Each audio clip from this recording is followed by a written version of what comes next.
A neblina envolvia a aldeia de São Rui como um véu cinzento e pesado, tornando o crepúsculo uma cortina de escuridão incerta que engolia as casas de pedra. Era quase madrugada, 4:30 da manhã, e o vento frio cortava a pele, penetrando até os ossos. Mesmo com a manta grossa que Maria apertava contra si, o arrepio persistia. Uma sensação de opressão que não vinha apenas do clima, mas de algo mais profundo, como se a própria terra estivesse respirando, aguardando um presságio. O murmúrio distante do rio, que serpenteava entre as colinas, era o único som que quebrava o silêncio opressor que pairava sobre tudo. Um cheiro quente de pão recém-assado se misturava à fumaça da lenha que subia em espiral para o céu nublado, mas por trás dessa fragrância reconfortante, algo mais se infiltrava.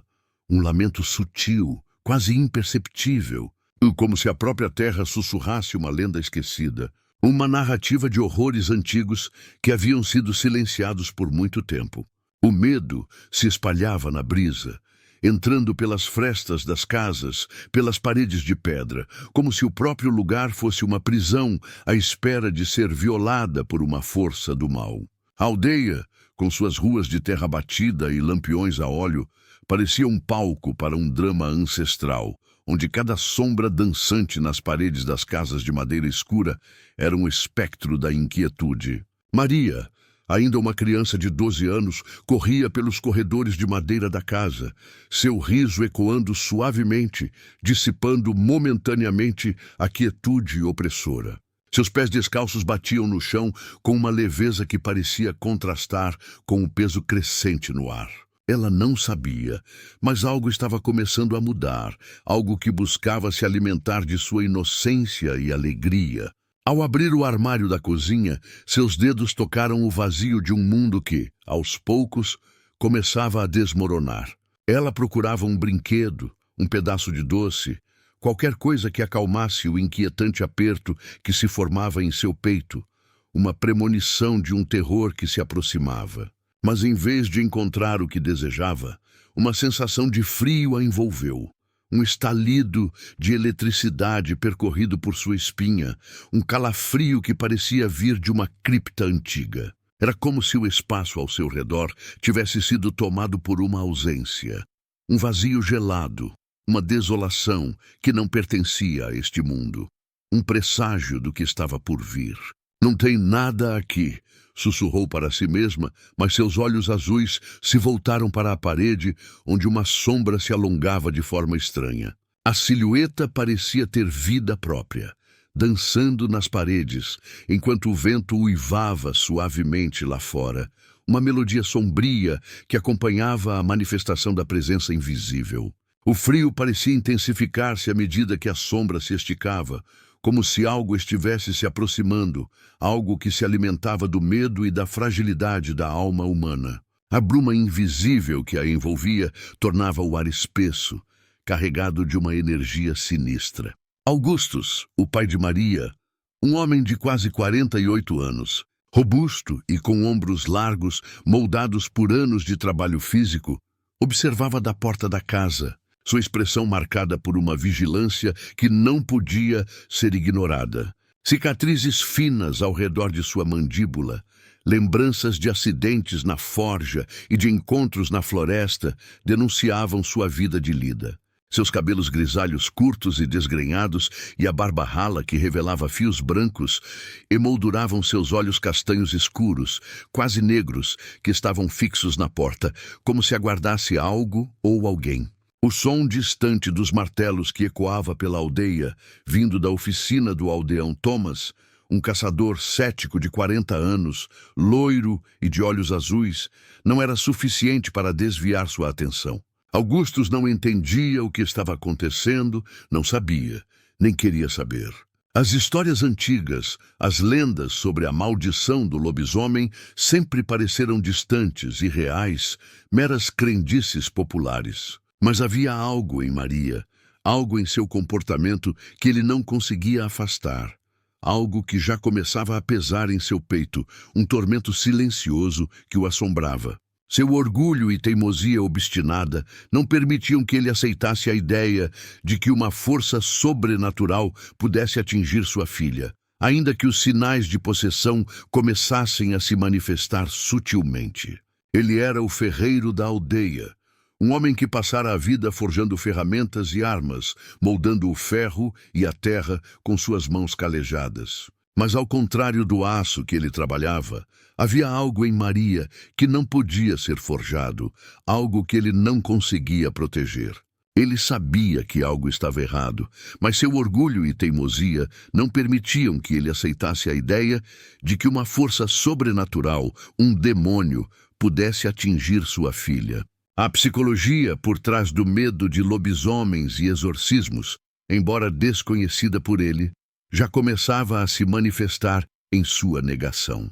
A luz amarela dos lampiões piscava, criando sombras breves e intensas nas paredes. A cada instante, um brilho vermelho, quase como um olho maligno, refletia-se no espelho da cozinha, desaparecendo tão rapidamente quanto surgia. Maria, ainda alheia à presença crescente do mal, corria pelos corredores, rindo de novo, mas com algo em seus olhos que fazia Augustus sentir um arrepio. Ela estava mudando, e ele sabia, mesmo que não compreendesse completamente a extensão dessa corrupção, que o que se aproximava não poderia ser combatido com um martelo ou com a força de suas mãos. A inquietude infantil se misturava a uma desolação crescente. A freira e irmã Ana, uma mulher esguia de 38 anos, com cabelos negros presos em um coque rígido sob o hábito cinza escuro, cuja fé imperturbável era a base de sua vida, estava na capela. Seus olhos verdes, profundos e serenos estavam fixos na chama de uma vela que acendia, como se buscasse uma resposta para algo que ainda não conseguia entender. Ela recitava orações baixas, trechos da Bíblia, suas palavras se misturando ao vento que soprava através das frestas das paredes, quase como se o próprio ar estivesse se recusando a deixar a oração alcançar seu destino. A fé de irmã Ana era inabalável, mas havia uma sombra sobre ela, uma inquietação que a fazia duvidar da sua própria força, da sua capacidade de combater o mal que sentia se aproximando. Ela, que atuava como curandeira e conselheira espiritual da abadia, sentia o presságio de um mundo espiritual em desequilíbrio, temendo que sua fé fosse insuficiente contra aquela ameaça sobrenatural. A culpa de ter abandonado um irmão antes de entrar no convento, talvez ligado a uma lenda de lobisomens, a assombrava sutilmente. O vento cortante do outono aumentava, fazendo as chamas dos fogões vacilarem. O som de passos de alguém que se aproximava rompeu o silêncio momentaneamente. A presença de Thomas, o caçador e sentinela da vila, estava sentida no ar antes de ele aparecer fisicamente.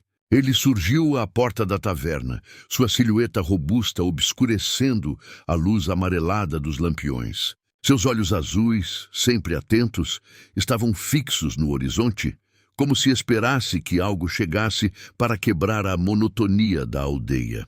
Thomas era cético, mas ele sabia, como todos os outros, que algo não estava certo.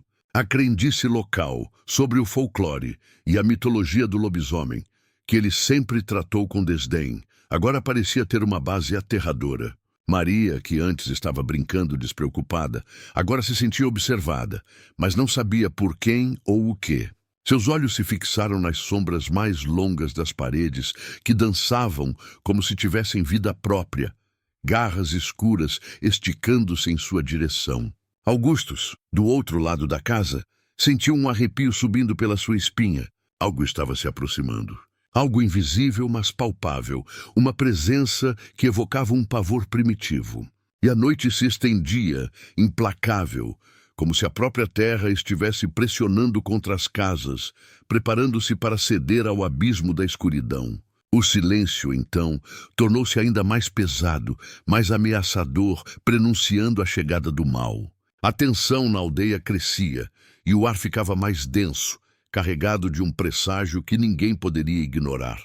Era como se os ventos sussurrassem segredos esquecidos, segredos sobre um mal que nunca deveria ter sido despertado, sobre a origem de uma maldição ancestral que aterrorizava a região.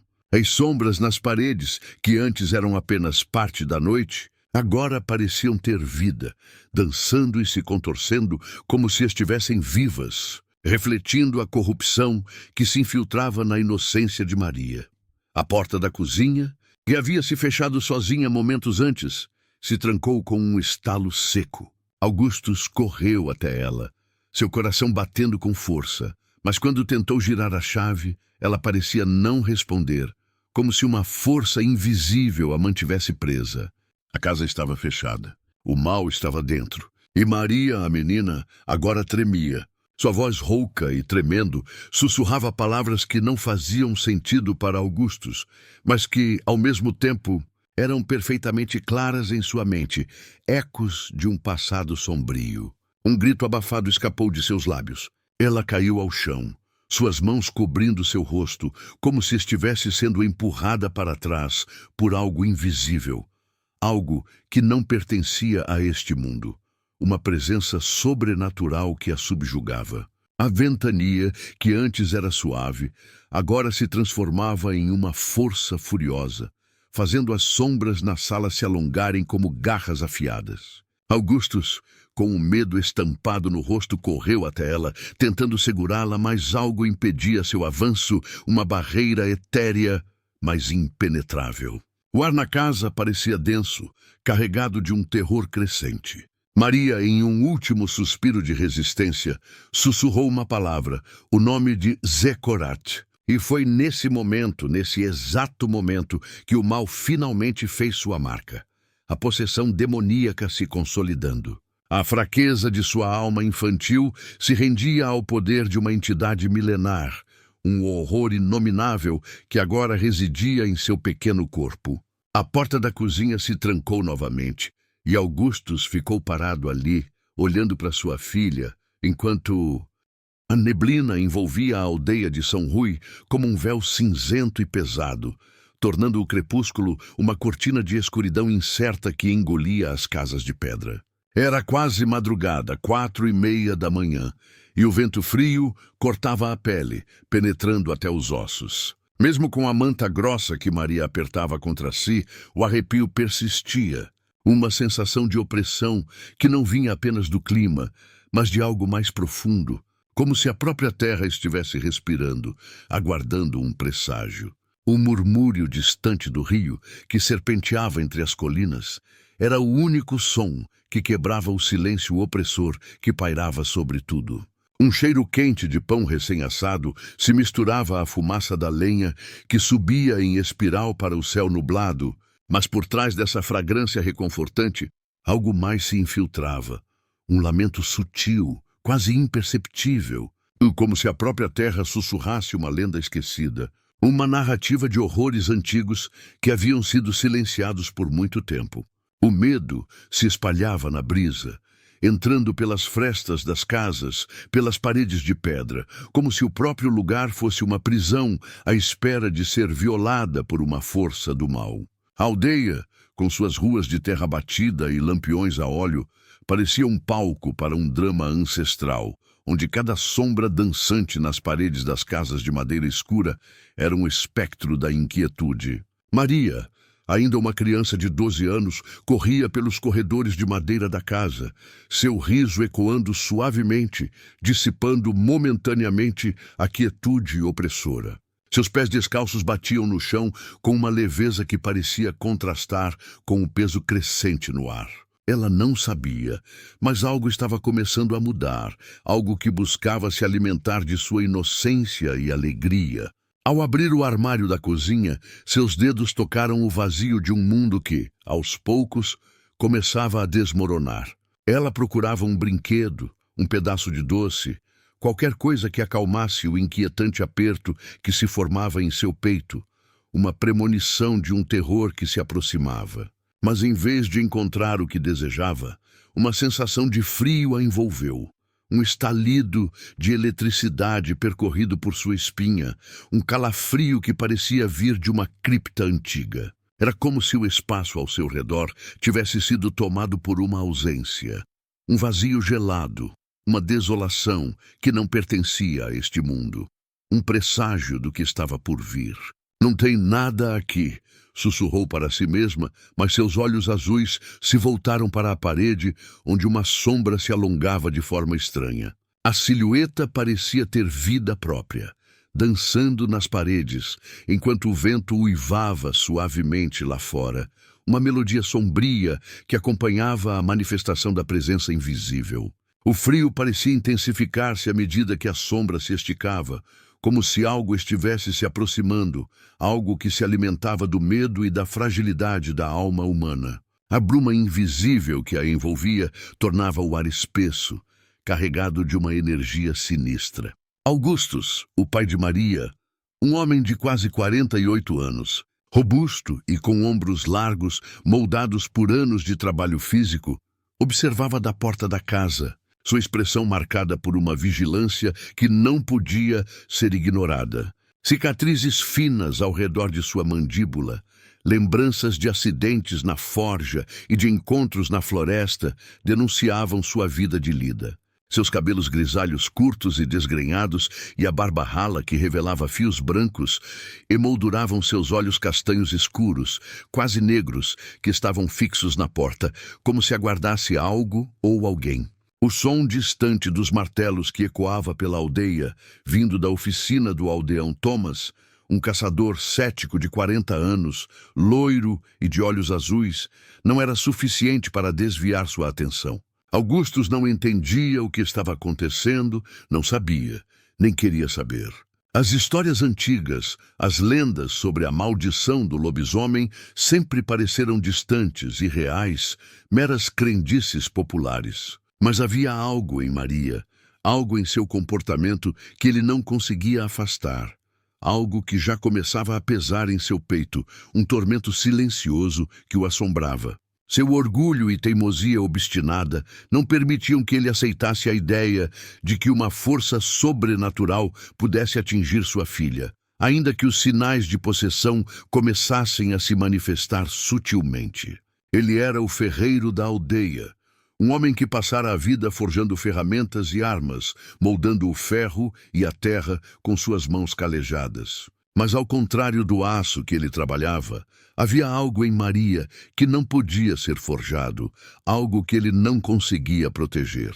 Ele sabia que algo estava errado, mas seu orgulho e teimosia não permitiam que ele aceitasse a ideia de que uma força sobrenatural, um demônio, pudesse atingir sua filha.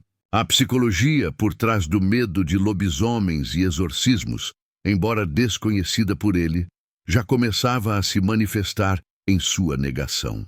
A luz amarela dos lampiões piscava, criando sombras breves e intensas nas paredes. A cada instante, um brilho vermelho, quase como um olho maligno, refletia-se no espelho da cozinha, desaparecendo tão rapidamente quanto surgia. Maria, ainda alheia à presença crescente do mal, corria pelos corredores, rindo de novo, mas com algo em seus olhos que fazia Augustus sentir um arrepio.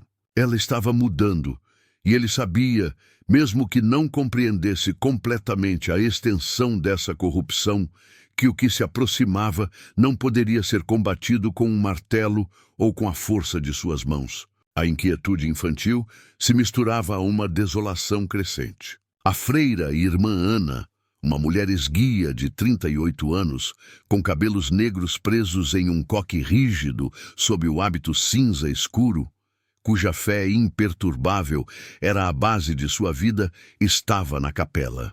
Seus olhos verdes, profundos e serenos estavam fixos na chama de uma vela que acendia, como se buscasse uma resposta para algo que ainda não conseguia entender.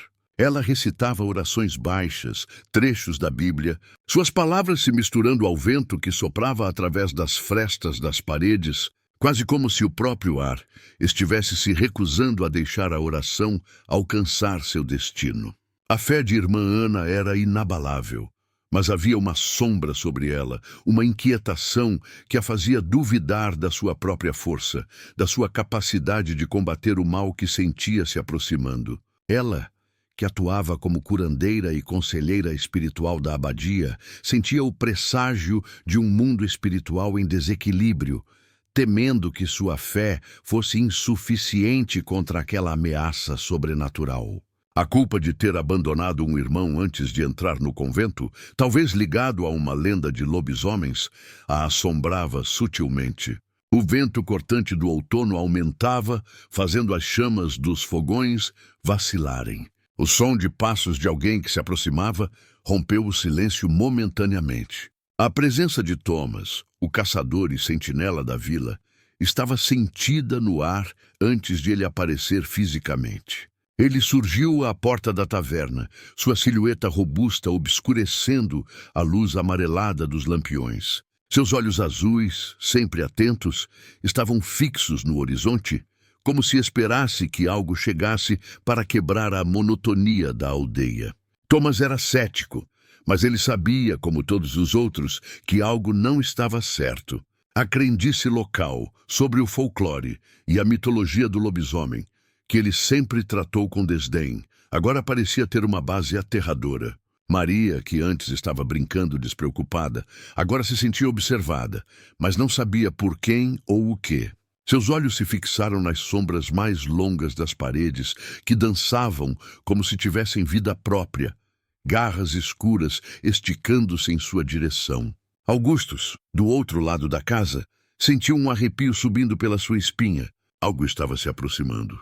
Algo invisível, mas palpável, uma presença que evocava um pavor primitivo. E a noite se estendia, implacável, como se a própria terra estivesse pressionando contra as casas, preparando-se para ceder ao abismo da escuridão. O silêncio, então, tornou-se ainda mais pesado, mais ameaçador, prenunciando a chegada do mal. A tensão na aldeia crescia, e o ar ficava mais denso, carregado de um presságio que ninguém poderia ignorar. Era como se os ventos sussurrassem segredos esquecidos, segredos sobre um mal que nunca deveria ter sido despertado, sobre a origem de uma maldição ancestral que aterrorizava a região. As sombras nas paredes, que antes eram apenas parte da noite, agora pareciam ter vida, dançando e se contorcendo como se estivessem vivas, refletindo a corrupção que se infiltrava na inocência de Maria. A porta da cozinha, que havia se fechado sozinha momentos antes, se trancou com um estalo seco. Augustus correu até ela, seu coração batendo com força, mas quando tentou girar a chave, ela parecia não responder, como se uma força invisível a mantivesse presa. A casa estava fechada. O mal estava dentro. E Maria, a menina, agora tremia. Sua voz rouca e tremendo sussurrava palavras que não faziam sentido para Augustus, mas que, ao mesmo tempo, eram perfeitamente claras em sua mente, ecos de um passado sombrio. Um grito abafado escapou de seus lábios. Ela caiu ao chão, suas mãos cobrindo seu rosto, como se estivesse sendo empurrada para trás por algo invisível, algo que não pertencia a este mundo. Uma presença sobrenatural que a subjugava. A ventania, que antes era suave, agora se transformava em uma força furiosa, fazendo as sombras na sala se alongarem como garras afiadas. Augustus, com o medo estampado no rosto, correu até ela, tentando segurá-la, mas algo impedia seu avanço, uma barreira etérea, mas impenetrável. O ar na casa parecia denso, carregado de um terror crescente. Maria, em um último suspiro de resistência, sussurrou uma palavra, o nome de Zecorat. E foi nesse momento, nesse exato momento, que o mal finalmente fez sua marca. A possessão demoníaca se consolidando. A fraqueza de sua alma infantil se rendia ao poder de uma entidade milenar, um horror inominável que agora residia em seu pequeno corpo. A porta da cozinha se trancou novamente, e Augustus ficou parado ali, olhando para sua filha, enquanto o som do vento, agora mais forte, preenchia o vazio da casa, criando um eco que se estendia para as colinas distantes. O terror estava apenas começando, e ninguém ali sabia o que esperar. O caminho de terra que levava ao mosteiro, visível através das frestas da janela, Mostrava a silhueta de um cavalo de carga que se aproximava, trazendo um estranho, um exorcista talvez. Mas para a aldeia, a esperança ainda era uma chama tênue, quase consumida pela escuridão iminente. A neblina cobre São Rui, e o riso de uma criança esconde um presságio sombrio. Será que a fé do Padre Gabriel será suficiente para enfrentar o mal que já se enraizou em Maria e as lendas que sussurram nas sombras? Descubra o que aguarda essa aldeia assombrada. Não perca os próximos capítulos dessa história de terror e suspense em Sombras do Terror.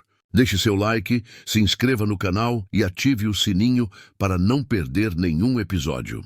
O vento cortante das colinas acariciava meu rosto, enquanto eu descia do cavalo, o couro da sela encharcado grudando em minhas pernas. O cheiro úmido da terra misturado com o fumo da lenha queimando no vilarejo de São Lázaro me envolvia.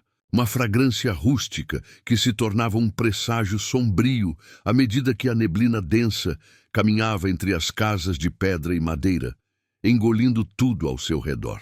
As ruas, estreitas e de terra batida, estavam vazias, mas algo na quietude parecia carregar um mistério denso, uma sensação de que a própria aldeia, aninhada sob um céu nublado, guardava segredos profundos. Os sinos da pequena capela, quase invisível sob a névoa espessa, tocavam um cântico fúnebre, o som distante e pesaroso penetrando na minha alma, lembrando-me da fragilidade da vida e da eternidade do mal. Era uma noite fria de outono, e as nuvens escuras cobriam o céu como um manto de luto, tornando o entardecer uma promessa de escuridão sem fim. Eu, Padre Gabriel, um exorcista com quase 2 décadas de experiência, estava ali por um motivo que eu sabia que iria testar a minha fé como nunca antes. A carta que me trouxera até aquela aldeia falava de uma jovem menina, Maria,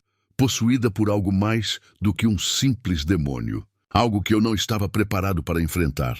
Algo que se escondia nas sombras da floresta e nos sussurros das colinas, nas lendas e crendices populares. Algo tão antigo quanto o próprio mal, talvez uma maldição que se manifestava através de uma criatura da noite, um lobisomem cujos rumores de sua ferocidade já chegavam aos meus ouvidos. Minha fé, que sempre foi firme como uma rocha, agora vacilava. Recentemente, um exorcismo falho havia me deixado com dúvidas profundas, uma culpa que me corroía por dentro. O mal que eu havia enfrentado não era como qualquer outro. Ele não se mostrava como uma presença tangível.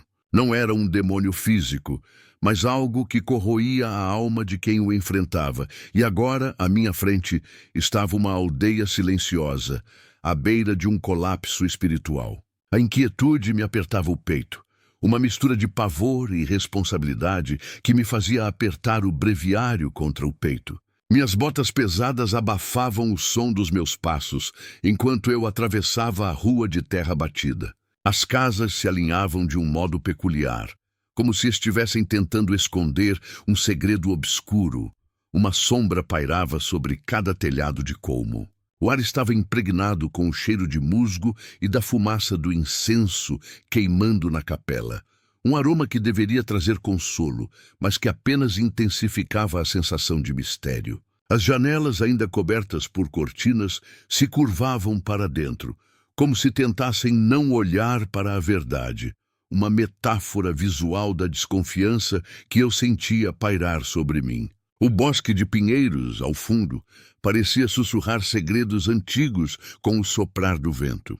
Quando cheguei à porta de uma casa de madeira escura, a figura de um homem robusto, com ombros largos e um rosto marcado por cicatrizes finas ao redor da mandíbula, se destacou na penumbra. Augustus, o pai de Maria, estava ali, observando-me com um olhar que não estava exatamente cheio de boas-vindas, mas também não de hostilidade.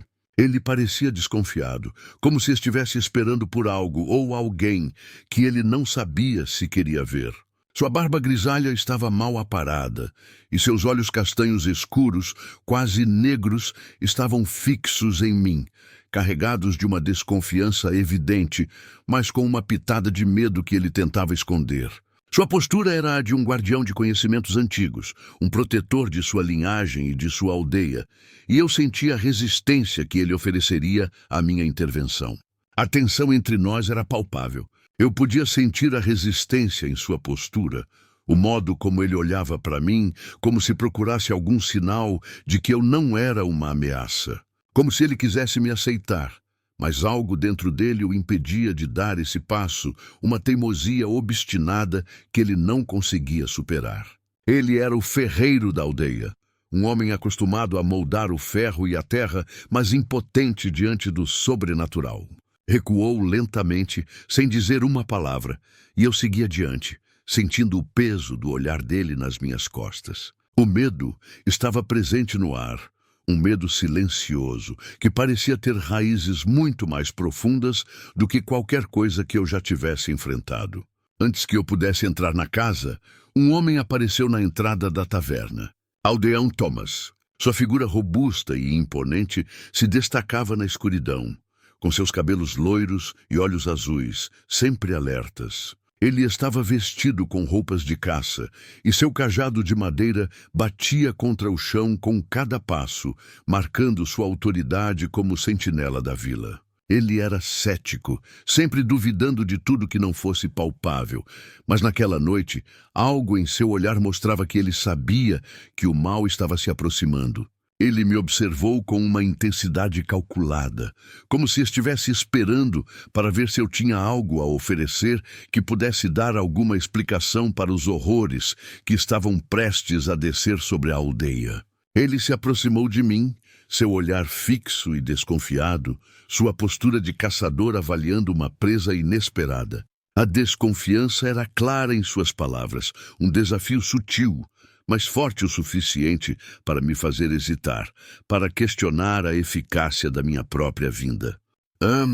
O que traz um homem da igreja a um lugar que já esqueceu de rezar? Sua voz áspera cortou o silêncio da noite, uma provocação que revelava a vulnerabilidade da fé naqueles rincões. Aquela pergunta não era apenas uma saudação, mas um teste, uma provocação. Eu sabia que ele me via como um forasteiro, alguém que não compreendia a luta da aldeia contra o sobrenatural, e que talvez sequer acreditasse que o que estavam enfrentando fosse algo além da superstição.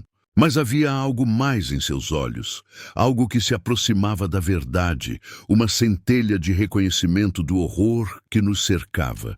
Respirei fundo, tentando reunir toda a minha calma, e falei com a autoridade que a fé em mim me dava, embora um leve tremor ainda persistisse em minha voz. Vim por Maria, disse, minha voz firme, mas com um leve tremor, mais para mim do que para ele. O demônio não escolhe hora nem lugar, e o que acontece aqui transcende a simples razão. A resposta parecia sufocar qualquer argumento que ele pudesse ter, mas o olhar de Augustus, que estava atrás de Thomas, já denunciava que a batalha estava longe de ser vencida. Ele retrocedeu e, com um tom de voz que parecia misturar medo e raiva, um turbilhão de angústia e negação, disse: "Não deixarei que um forasteiro toque minha filha." Sua voz rouca se ergueu, carregada de uma resistência profunda. Ela já está diferente, e seu clero não entende o que é ser um pai. Havia algo no tom de sua voz que me fez hesitar. Algo que indicava que ele sabia mais do que estava dizendo, algo que ele ainda não queria compartilhar, um trauma antigo, talvez, ou o medo de uma maldição que se repetia. Era como se ele estivesse tentando esconder algo, e sua negação estava começando a se desfazer em pedaços. Ele recuou para dentro de casa, sem olhar para trás, como se a simples menção do sobrenatural fosse uma ofensa à sua crença pessoal de que poderia controlar tudo. Tentei dar um passo à frente, para tentar uma abordagem mais gentil, mas um vento cortante se levantou abruptamente, fazendo as folhas secas dançarem em redemoinhos. O som que produziu, quase um sussurro demoníaco, fez-me apertar o crucifixo de prata contra o peito. A luz amarelada dos lampiões balançava, criando sombras alongadas que pareciam esticar-se em minha direção como garras. Thomas, mesmo com seu ceticismo, sentiu a mudança no ar. Ele me entregou um pedaço de pergaminho rabiscado, um mapa tosco das florestas ao redor da aldeia, onde, segundo ele, rumores de lobisomens circulavam há gerações. Uma conexão que me gelou o sangue. Se houver um lobisomem à espreita, ele disse, sua voz mais baixa agora, melhor que seja um homem de Deus que o enfrente, ou então todos nós morreremos. Mas cuidado, padre, os velhos contos de folclore têm raízes mais profundas do que pensamos. O sacrifício que eu estava prestes a enfrentar parecia agora ainda maior, mais complexo e carregado de um mistério que eu estava longe de entender, um abismo de desespero que se abria. Eu fiquei ali, diante da porta, sentindo o peso de suas palavras e o desafio silencioso que ele me lançava. Mesmo com o crucifixo de prata pendurado no meu pescoço, mesmo com os rituais e orações que me sustentavam, eu sentia a dúvida crescendo em meu peito, a vulnerabilidade da minha própria fé. Estava eu realmente preparado para enfrentar o mal que assolava aquela aldeia? Ou seria eu mais uma vítima daquilo que procurava destruir? Um trovão estrondoso rompeu o silêncio. A luz das velas da capela tremulou por um instante, refletindo em meus olhos a incerteza. Eu vi, no canto da minha visão periférica, uma sombra rápida passar pela porta da capela. Era a irmã Ana, cuja presença eu sentia como um farol de esperança e reverência, uma mentora espiritual que, com uma força desesperada, "Não tem nada a ver com nossa família." Ele gritou, sua voz rouca. "Ela já está diferente. Você não vai profanar nossa casa com seus rituais, exorcista." Eu senti sua dor, sua frustração, mas não podia parar.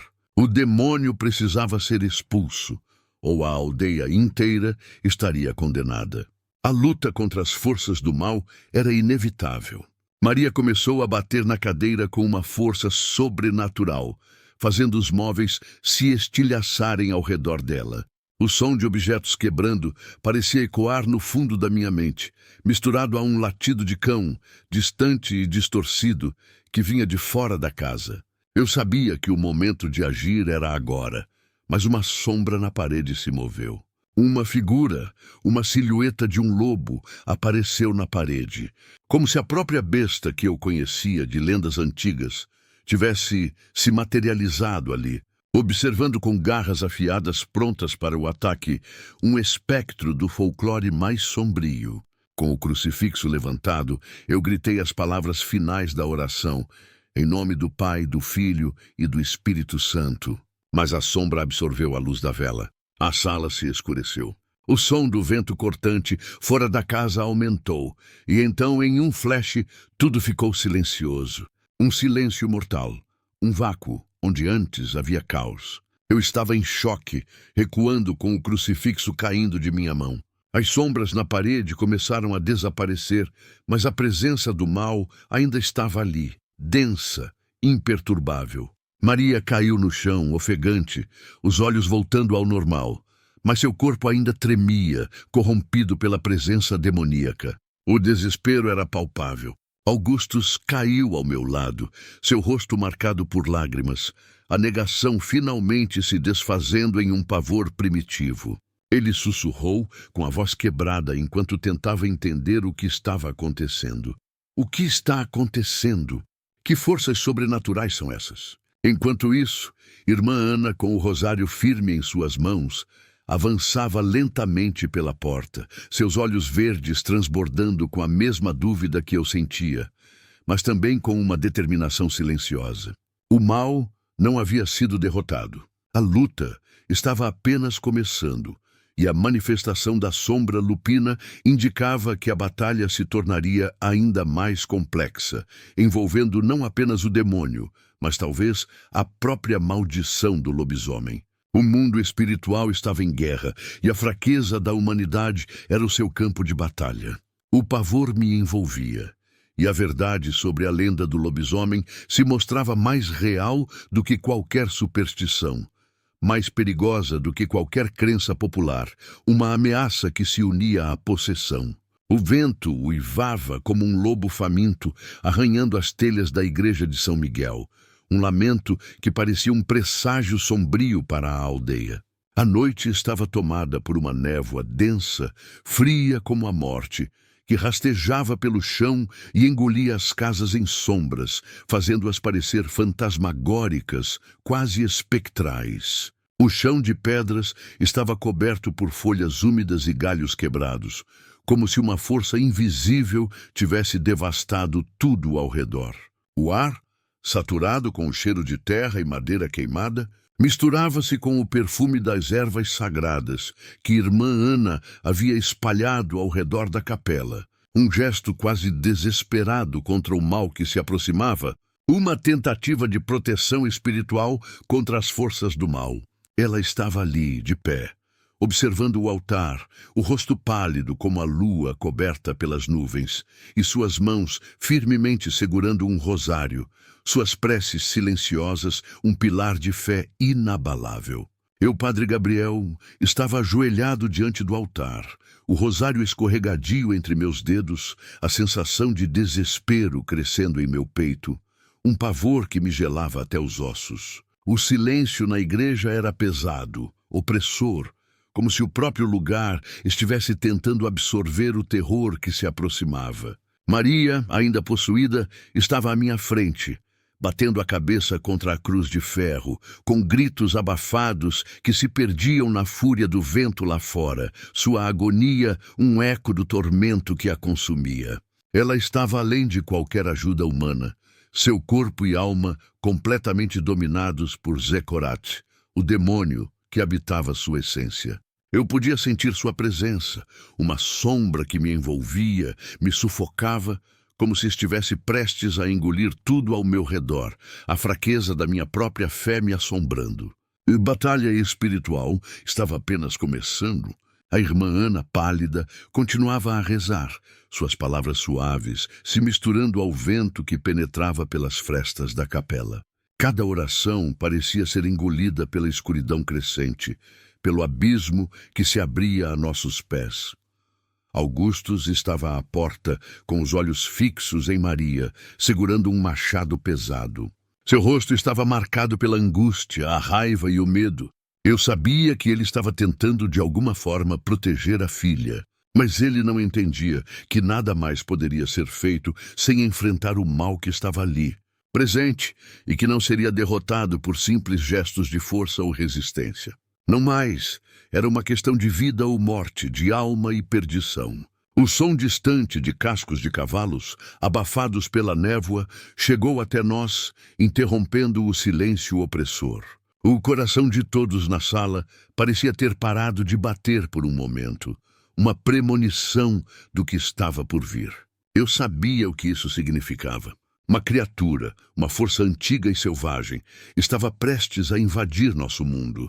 As lendas sobre lobisomens que Thomas havia mencionado no bloco anterior agora pareciam ter se materializado em uma ameaça real. Foi então que o estalo da madeira quebrando cortou o ar. A porta da igreja, reforçada com barras de ferro, se abriu com uma violência brutal, como se algo enorme estivesse a ponto de entrar, um estrondo ensurdecedor que reverberou pelas paredes de pedra. O som do estrondo reverberou pelas paredes, fazendo as velas tremularem e as sombras se alongarem de forma ameaçadora. O frio na capela aumentou, tornando-se insuportável, e eu senti o ar se tornando denso, quase sólido. Algo estava ali, algo monstruoso, algo saído do folclore mais sombrio. De repente ele surgiu da névoa. Uma figura imponente, coberta de pelos cinzentos e eriçados, com garras afiadas que brilhavam na luz fraca das velas. Seus olhos amarelos brilhavam como tochas incandescentes, refletindo uma ferocidade que parecia atravessar a alma. Ele era mais alto do que qualquer ser humano, com uma estrutura musculosa e ágil, capaz de se mover com uma velocidade sobrenatural, como uma besta que caçava à noite. Eu sabia que diante de mim estava Lupo, o lobisomem, a criatura lendária das florestas, que eu só conhecia por relatos antigos e lendas da aldeia, por mitos sobre licantropia. Ele era real, e agora ele estava aqui, uma manifestação viva do terror, do mal que aterrorizava a aldeia há séculos. Eu recordei os conhecimentos antigos da comunidade que Augustus informalmente guardava sobre criaturas mitológicas, e o pavor tomou conta de mim. Seu rugido primitivo cortou o silêncio da noite, fazendo todos na capela se encolherem. O som de seu grito foi tão intenso que parecia arranhar a própria carne, como se o vento e a terra estivessem se curvando diante dele. Augustus deu um passo à frente, o machado pesando em suas mãos, e com um grito de desafio tentou bloquear o caminho da criatura. Mas Lupo não se deteve. Ele avançou com uma força brutal, derrubando Augustus com um golpe, que fez o machado cair de suas mãos, o metal ricocheteando contra as pedras. O sangue quente e espesso espirrou no chão e o som de carne sendo rasgada ecoou pela igreja. Um horror crescente que me paralisou. A metamorfose brutal de um homem em monstro era aterrorizante de testemunhar. Eu fiquei paralisado, incapaz de reagir, enquanto o lobisomem avançava em direção a Maria, que ainda estava se debatendo contra a força demoníaca que a controlava. O choque era tão grande que parecia que o mundo inteiro estava desabando ao nosso redor. Eu sabia que a situação havia se tornado ainda mais complexa. O lobisomem não era apenas uma ameaça física. Ele era agora uma parte do mal que Maria carregava dentro de si. A sombra de Zecorat o havia convocado, tornando-o um aliado involuntário no caos, que estava prestes a engolir a aldeia inteira, uma verdadeira aliança do mal. Enquanto Lupo se aproximava, irmã Ana levantou o crucifixo, suas palavras se entrelaçando com a oração em latim que ela havia começado a recitar. Eu sabia que ela estava tentando invocar a força divina, mas eu também sabia que aquilo não seria o suficiente. O mal havia se manifestado de uma forma que não poderia ser derrotada apenas com palavras ou símbolos religiosos. A luta estava prestes a atingir um ponto de não retorno, e eu me preparei para o que viria a seguir. Thomas, o caçador, que estava do lado de fora da igreja, percebendo a escalada do terror, acendeu tochas e correu pela névoa, gritando para alertar os aldeões. Mas a escuridão era impenetrável. A névoa um véu que escondia a morte que se aproximava. Eu corri para o altar, agarrando um antigo livro de exorcismos, suas páginas amareladas cheias de símbolos arcanos e palavras em latim pareciam pulsar com uma energia sinistra. Eu tentei recitar um selo antigo, uma invocação para conter a fera, mas as palavras saíam em gaguejos, sufocadas pelo terror que me invadia. O pavor me apertava o peito, me roubando o ar, me enfraquecendo diante da pura ferocidade daquela criatura. Eu via os olhos de Lupo, cheios de um desespero profundo, um reflexo de sua luta interna, da batalha entre sua natureza humana e a besta que o possuía. Ele avançava, seus movimentos brutais, suas garras deixando rastros de devastação, um abismo de terror se abrindo a cada passo. Mas mesmo naquela fúria, eu conseguia ver um lampejo de algo humano em seus olhos âmbar. Lupo alcançou Maria, que estava de pé, possuída, seus olhos negros como breu. O demônio, usando a energia da possessão, a transformou ainda mais, fazendo com que o lobisomem se erguesse sobre duas pernas, rugindo com uma força sobrenatural, um verdadeiro monstro. Seu rugido era um eco da própria escuridão, um grito de desespero e de fúria que se espalhava pela noite, misturando-se aos gritos de Maria. Em um ato de desespero, eu ergui o crucifixo enquanto lançava a página do selo sobre Lupo. A página brilhou brevemente. Consumida por chamas verdes, um selo sagrado que lutava contra o mal.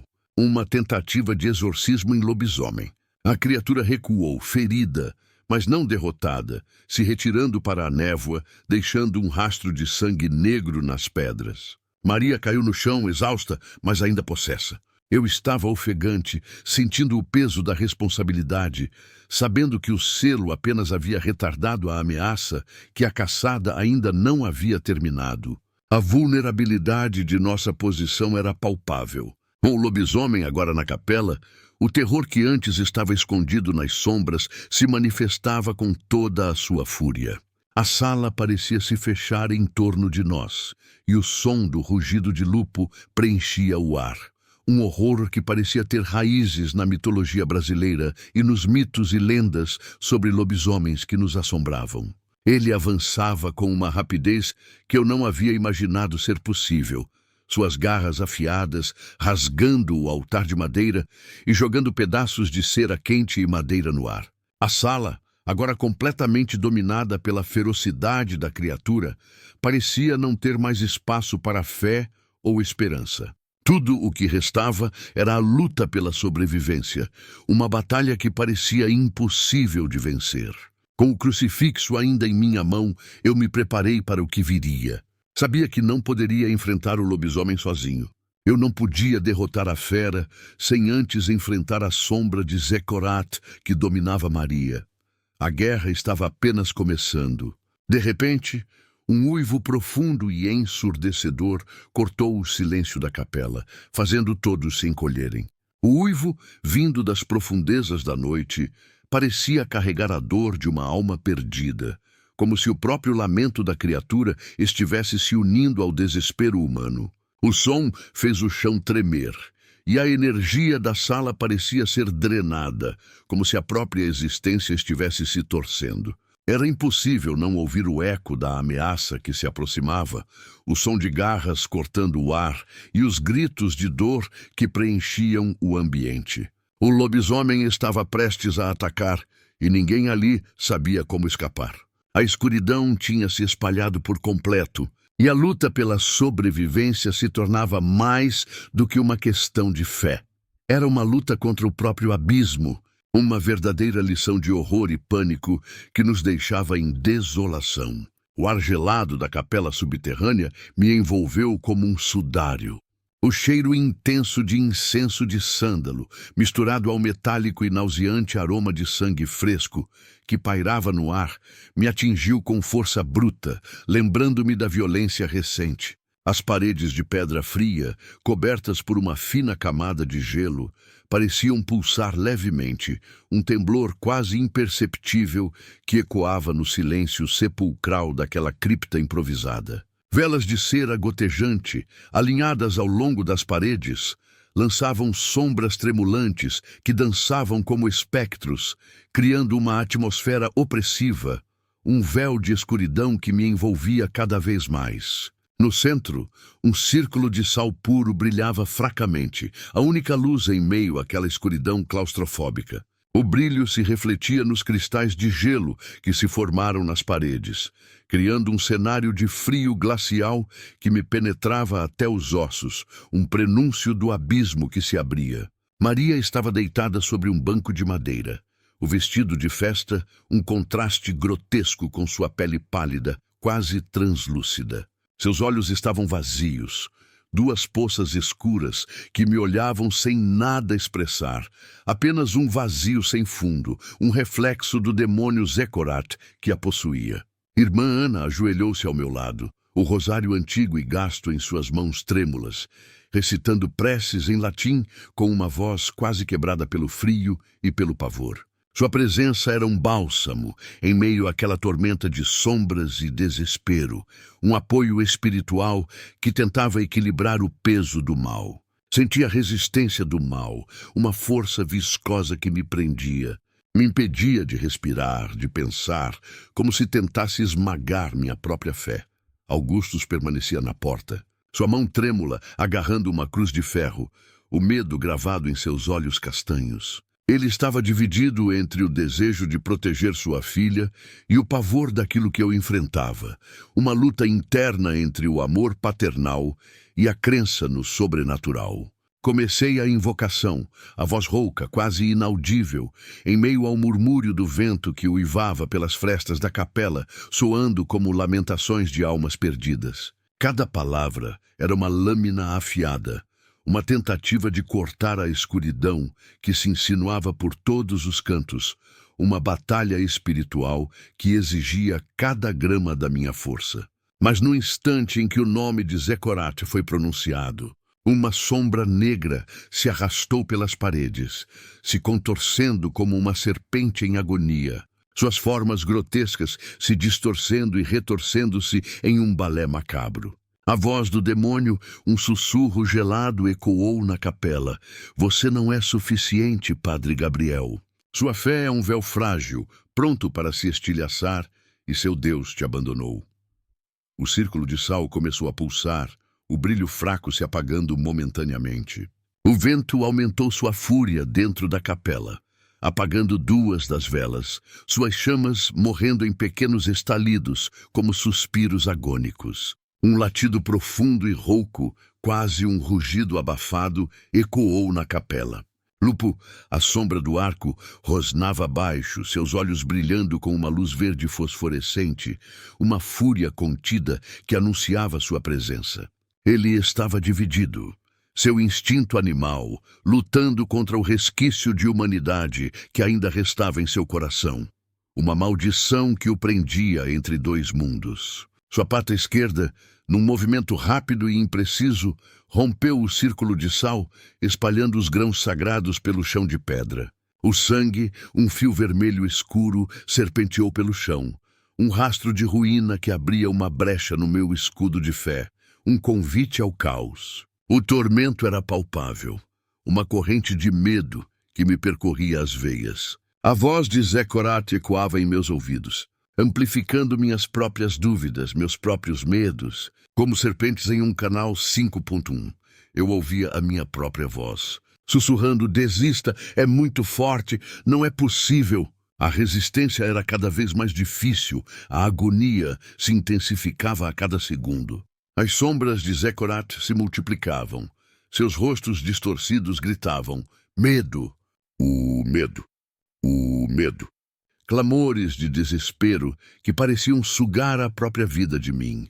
Eram rostos conhecidos, rostos de pessoas que eu havia perdido, pessoas que eu não conseguira salvar, fantasmas do meu passado que Zecorat usava para me atormentar.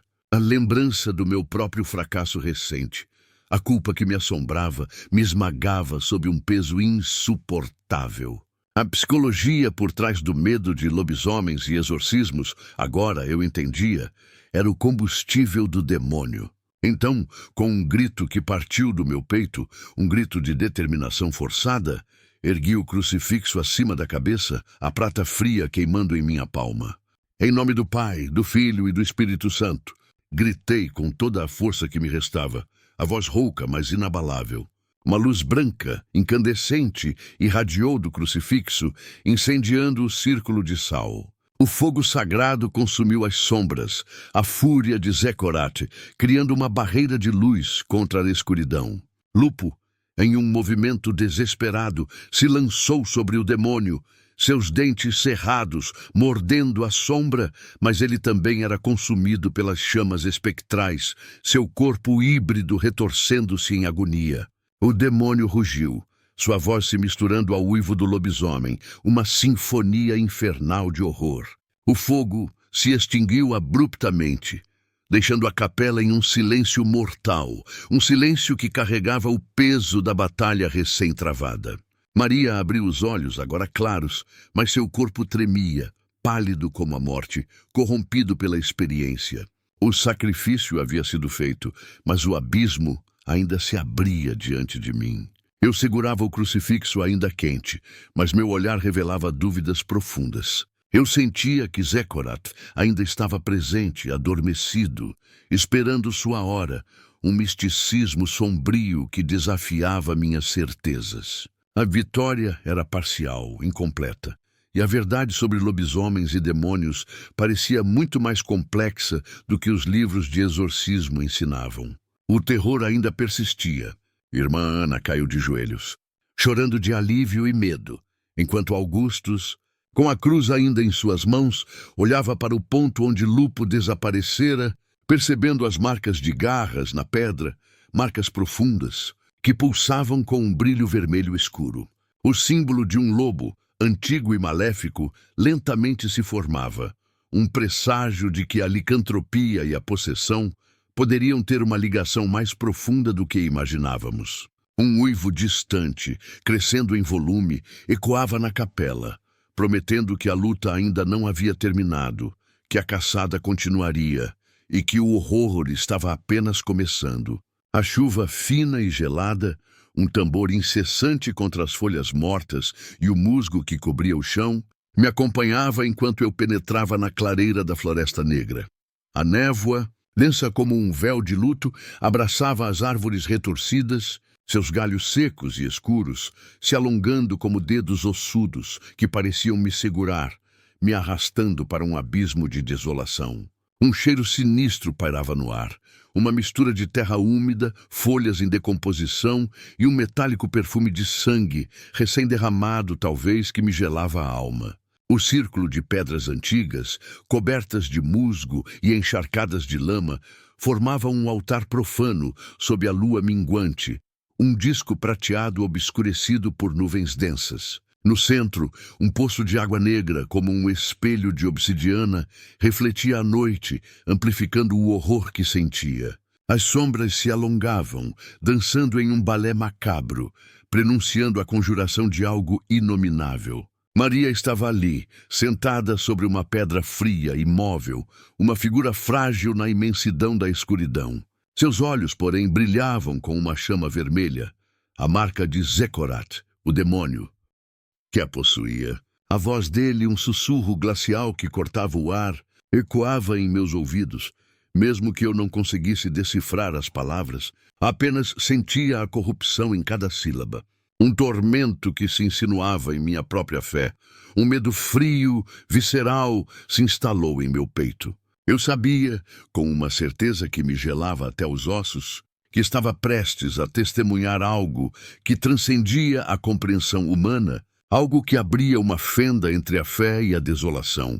Um pavor primitivo que ameaçava me consumir. Então ele surgiu, não de forma súbita, mas como uma emanação das trevas que se materializavam do poço de água negra. Zecorat, o demônio, não tinha forma definida, mas uma presença que se insinuava nas pedras, uma sombra flamejante que dançava com a chuva e a névoa. Sua voz, uma mistura de sussurros e rugidos, ecoava pelos túmulos invisíveis da floresta, conduzindo à conjuração que sentia que iria acontecer ali, um pacto sinistro entre o mal e a criatura da noite. Ele era o princípio e o fim daquele horror, a própria personificação da escuridão. Lupo, o lobisomem, estava ali, metade homem, metade fera, sua forma híbrida, uma manifestação do que a maldição pode fazer.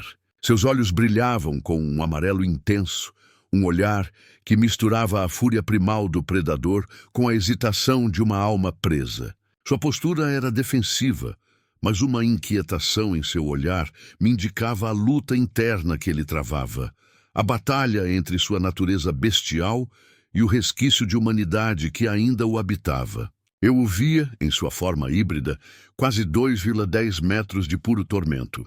Sua pelagem cinzenta e eriçada, encharcada pela chuva, ressaltando suas garras afiadas como lâminas que deixavam marcas profundas no solo encharcado. A fúria e o medo lutavam dentro dele, uma confusão de instintos e lembranças de sua história lendária. Zecorat, com a voz gutural, começou seu ritual. Suas palavras, uma mistura de latim antigo e urros inumanos, formavam um pacto sinistro, uma união profana entre a escuridão e a besta. O demônio prometia a Lupo poder ilimitado, uma força que o libertaria de sua maldição em troca de seu sangue, de seu sacrifício, de sua própria vontade. Era a promessa de uma cura lobisomem, mas a um preço terrível. Lupo hesitava. Eu vi, refletido na água negra do poço, a sombra de uma mulher, de seu antigo amor, talvez, uma figura etérea que parecia chamar por ele. Uma lembrança que o prendia à sua humanidade. Uma memória que o demônio usava para manipulá-lo, para quebrar sua resistência. A visão de seu amor perdido parecia alimentá-lo, impulsioná-lo para a decisão final, um traço de vulnerabilidade em sua ferocidade. Era a imagem de um amor perdido, de uma vida roubada pelas sombras, um eco constante do que ele havia perdido. Eu senti a profundidade de seu trauma, a angústia de sua existência, e por um instante o monstro me pareceu quase humano. O ritual continuou. Eu, Padre Gabriel, recitava uma oração em latim, minha voz tentando soar firme, mas tremendo levemente sob a pressão do mal.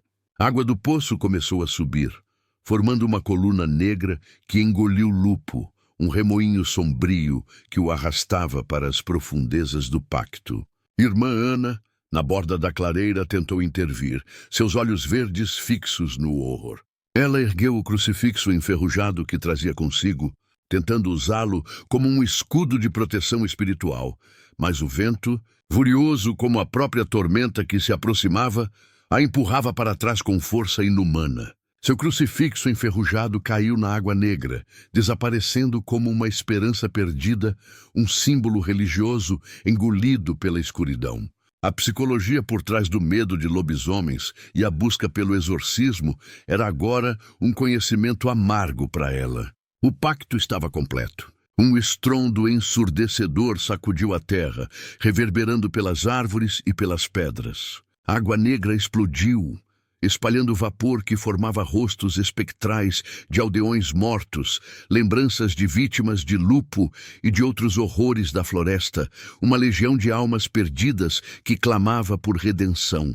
Eu sentia a ruína se aproximar, a ameaça palpável no ar, o sabor metálico do sangue em minha boca. No meu coração, a fé se quebrava como vidro. A visão daqueles rostos, uma lembrança do preço do medo, da fúria e da corrupção, me fez questionar a própria existência da cura.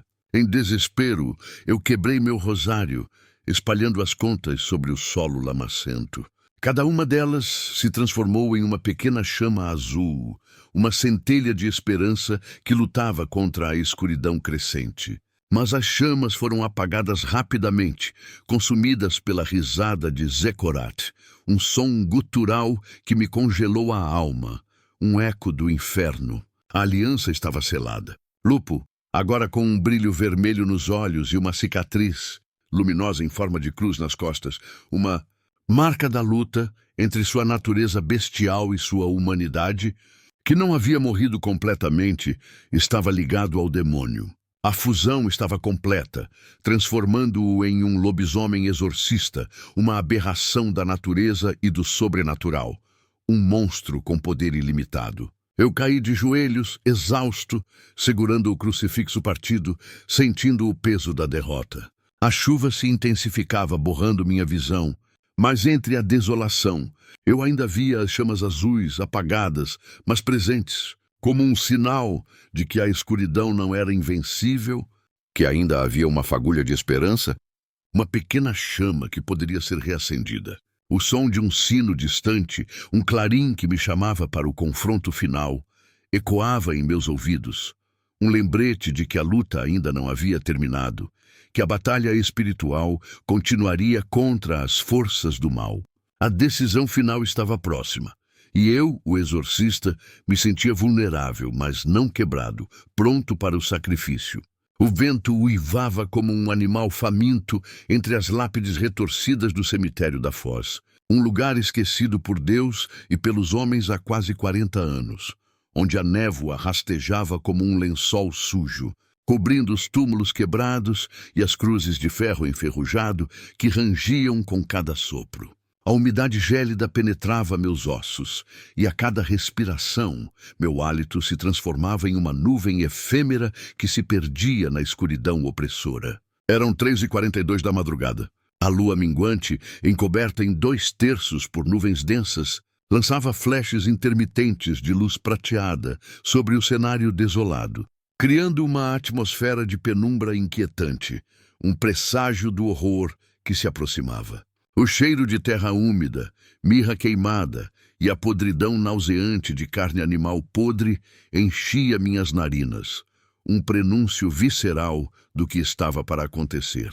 Eu, Padre Gabriel, estava de joelhos no círculo de pedras escuras, um antigo ritual druídico profanado por séculos de escuridão e misticismo. O chão coberto por uma crosta de sal grosso, cera derretida e restos de velas negras. Um testemunho silencioso das batalhas espirituais travadas ali. A cada instante, o abismo parecia se abrir sob meus pés, prestes a me engolir, e eu sentia o tormento de minha própria fé vacilante.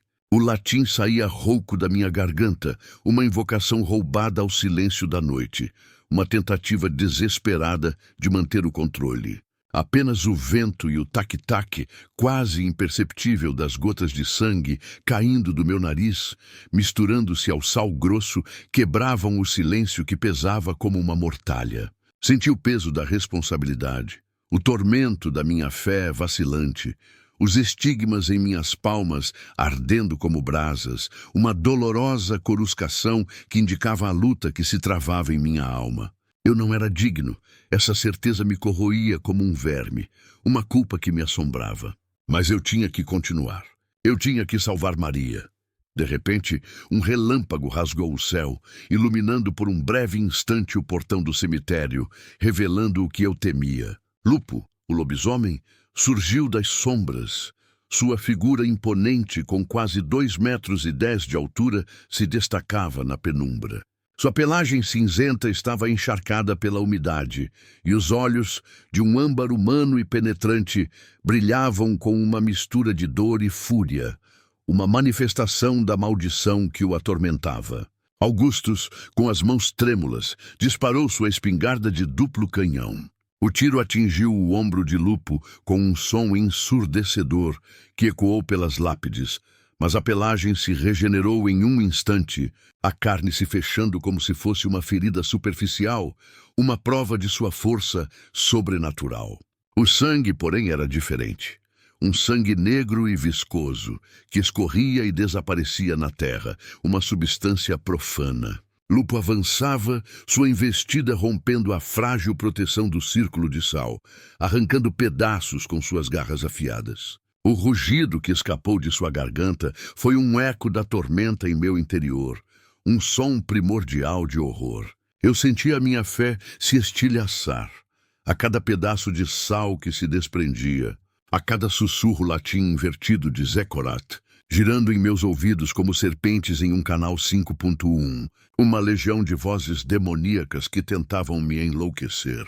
A voz gutural do demônio, ecoando do corpo contorcido de Maria, que flutuava a 40 centímetros do chão, me atingia como lâminas afiadas. Sua fé é um cálice vazio, padre.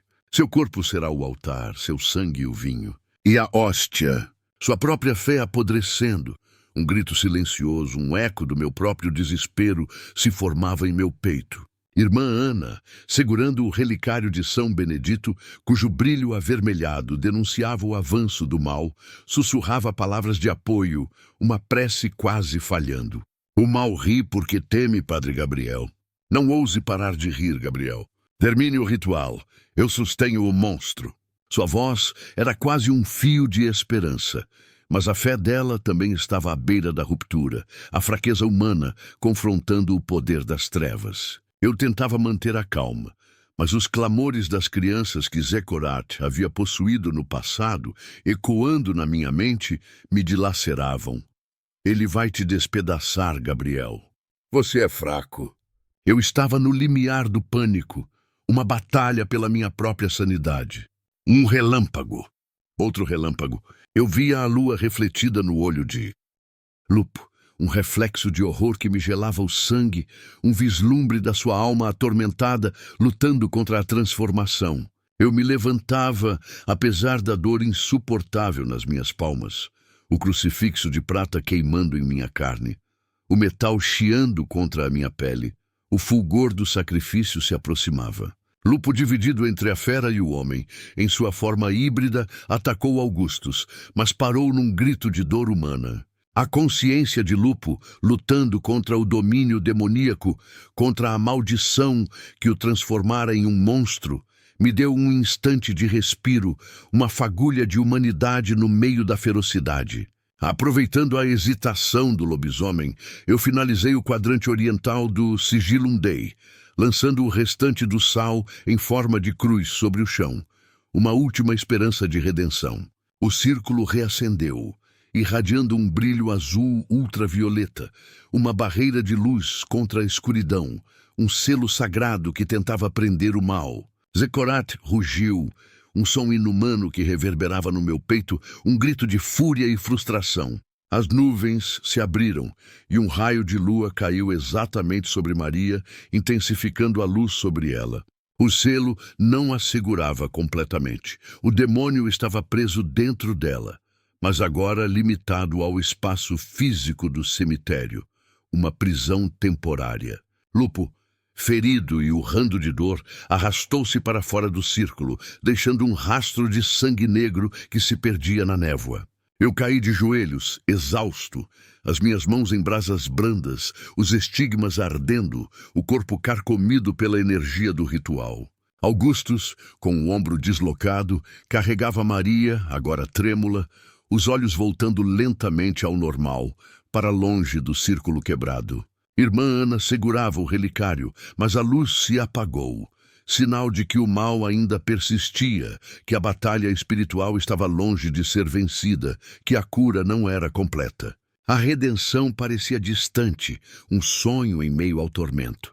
Mas em meu olhar havia apenas uma serenidade dura, uma aceitação do sacrifício que se anunciava. O meu olhar caiu sobre a minha pupila dilatada, refletindo a lua, que lentamente ficava vermelha. Um sinal inquestionável de que o selo não iria resistir até o amanhecer, que a prisão de Zecorat era temporária.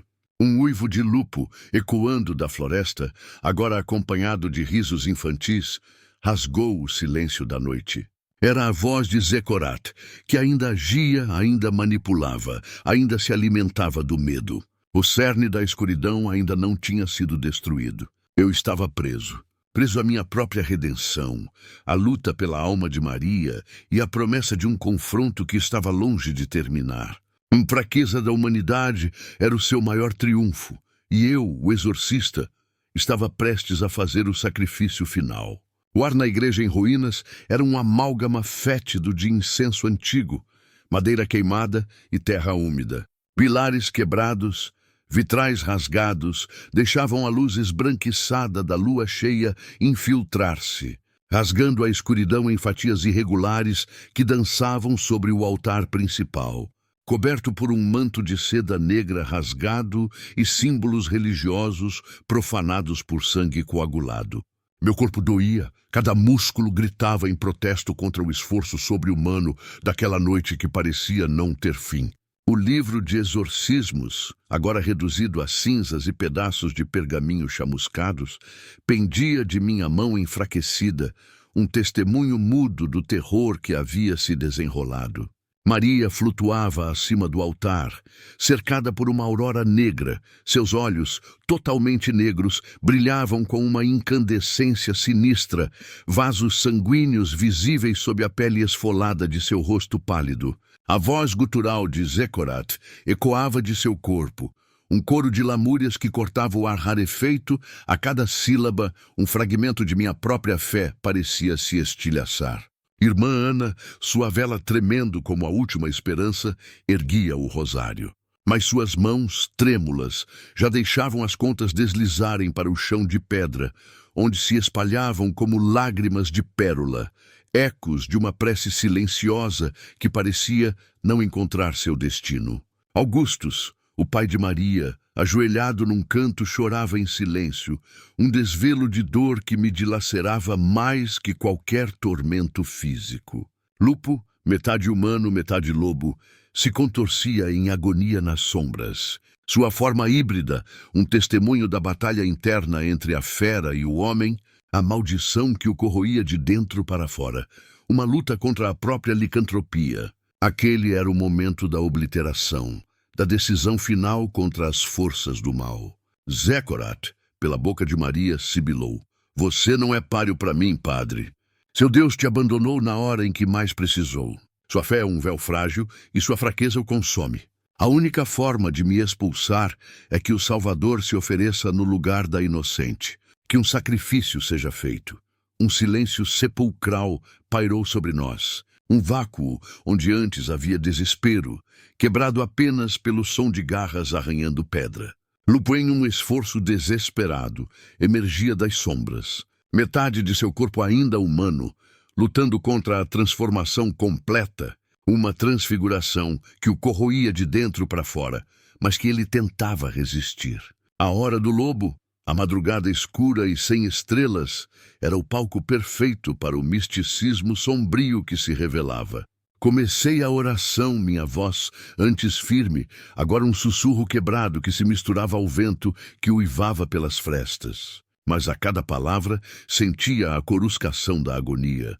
Meus olhos sangravam, estigmas de uma fé que se desvelava em cada gota de sangue e sangue que escorria por minhas faces. O chão ao redor do altar rachou e sombras tentaculares emergiram da terra, como garras demoníacas, cercando meus braços, como se tentassem me prender a um altar cruciforme. Lupo, em um momento de lucidez, num ato de desvelo quase sobrenatural, mordeu a própria pata com ferocidade controlada, tentando reprimir seu instinto de caçador, impedindo que ele atacasse a mim ou a Maria, em uma última tentativa de controlar a besta. Maria entreabria os lábios negros, sussurrando um pai, um sinal de que a pequena centelha de inocência ainda combatia as trevas, uma luta pela alma que me dava uma última esperança. Com a voz quebrada, mas com uma serenidade dura que veio da aceitação do meu destino, declarei: toma a minha alma, Zecorat, mas devolve a dela. Eu me ofereço para que Maria seja libertada e esta aldeia seja salva do abismo do mal. Peguei uma lâmina ágape de prata polida que irmã Ana havia me dado e cortei minha palma, desenhando um símbolo antigo no ar. Um clarim para a redenção, um ritual de sacrifício final. A luz da lua concentrou-se sobre mim, formando um círculo de fogo branco que consumia as sombras, uma incandescência que me envolvia, purificando o ar de toda corrupção. Zecorat gritou em línguas mortas, sua voz um uivo de fúria e derrota, mas foi arrancado de Maria, sugado para dentro do meu peito, um despejo violento de uma alma em outra. Senti minhas costelas estalarem quando caí de joelhos, o corpo carcomido por dentro, consumido por uma dor além da compreensão, mas com uma paz que transcendia o físico. Maria caiu desacordada, limpa, sua pele pálida recuperando um tom saudável. Augustus correu para abraçá-la, seu choro silencioso uma lamúria de alívio e gratidão, uma redenção que ele não esperava. Lupo, agora totalmente humano e nu, arrastou-se até mim, seus olhos cheios de lágrimas, a maldição do lobisomem finalmente quebrada. Você me libertou. Agora eu sou apenas um homem, sussurrou ele. Mas o que farei com essa culpa? Com as lembranças do horror que causei? Eu sorri com dificuldade, meu corpo já se dissipando, a ascensão a outra dimensão já em curso, sentindo a paz da morte. Cuide dela, sussurrei, minha voz fraca como um suspiro. Lute contra a escuridão que reside em todos os corações, não apenas nos demônios. Um único uivo distante cortou o ar, vindo da floresta, um lembrete do folclore e das lendas que ainda persistiam.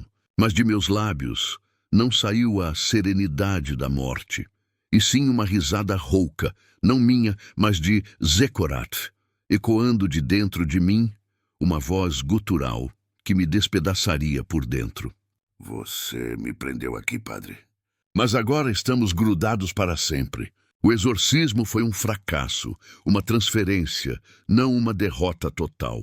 Meus olhos se arregalaram. A câmera fez um close-up em minha pupila dilatada, onde refletia a imagem de Maria sorrindo, mas seu sorriso era diferente, carregado de algo antigo, algo sinistro, um eco sutil de Zecorat, uma semente da ressurreição do mal.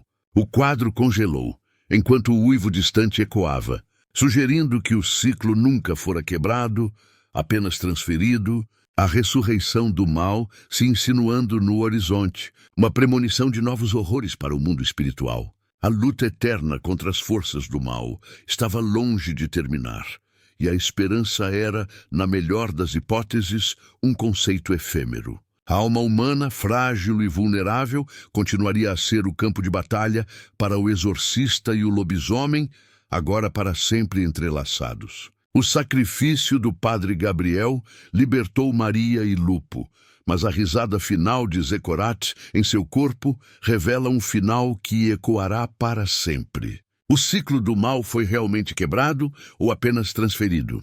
Que destino aguarda Maria com seu sorriso sinistro? E o que acontecerá com Lupo, agora um homem livre, mas com a culpa da besta? Este é apenas o começo da saga contra as sombras do terror. Se você foi consumido por esta história de exorcismo, lobisomens e sacrifícios, deixe seu comentário abaixo com suas teorias. Compartilhe este vídeo com todos os amantes do horror e ative o sininho para não perder as próximas narrativas aterrorizantes do canal Sombras do Terror. Qual será o próximo capítulo desta guerra entre o bem e o mal? A resposta está nas profundezas da escuridão e na sua imaginação.